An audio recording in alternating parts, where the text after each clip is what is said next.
Welcome to Create, Quilt and Make with Kate. I'm going to show you how to make bias tape or bias binding today. Making bias tape. You can make bias tape from any fabric that you like pretty much. Cottons are probably easier than synthetics if they're slippery.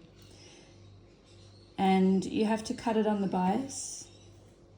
You can cut it on the bias by using the 45-degree angle on your ruler and lining it up on the straight grain of your fabric, and then cutting along the outside edge of the ruler.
Once you've cut your strips, you can stitch them together at 90 degrees angle with right sides together, and then you open them up. I finger press this one, but you can actually use the iron to press it. Cut off your little tags and you end up with bias binding, and it can be used for so many things. Lately I've been working on making the inside of my garments really neat, and so I'm using bias tape or bias binding to bind the seams on the inside of my garments, and gee, it makes a difference. It also adds a very gentle weight, which helps to give the fabric more body, which I quite like as well. And this is a lawn. It's a very lightweight lawn. It's very flexible, and this particular one obviously is patterned, but you can use plain as well.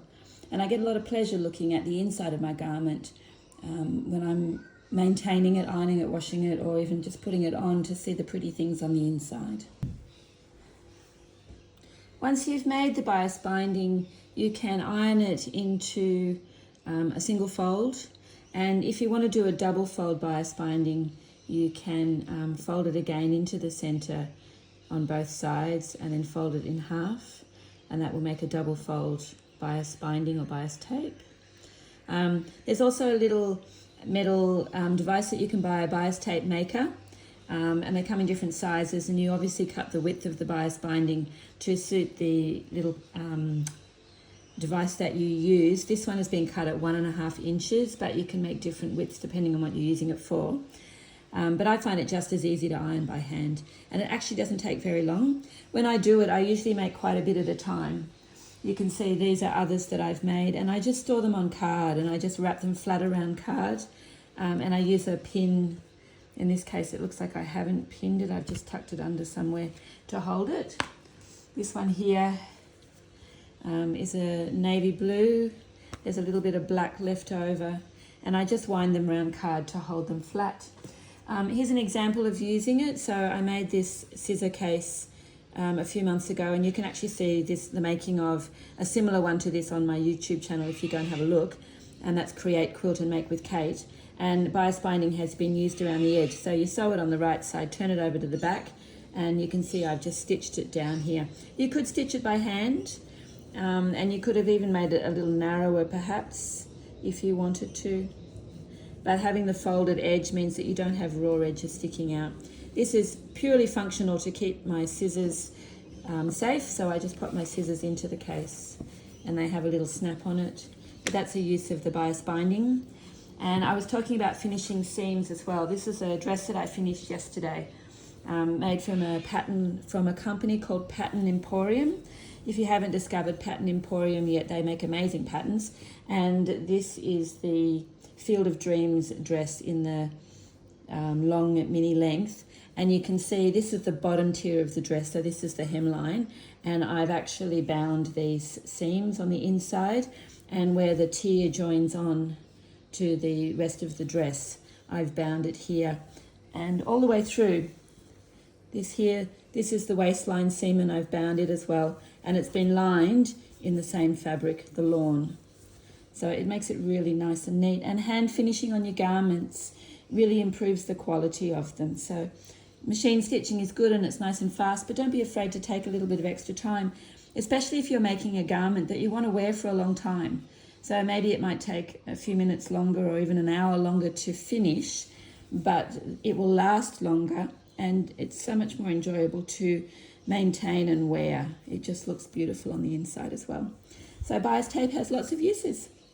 So have a go at making some bias tape today, and just put it aside, and when you need it to bind the edges, you have a bit handy. It's and it can be as pretty as you like.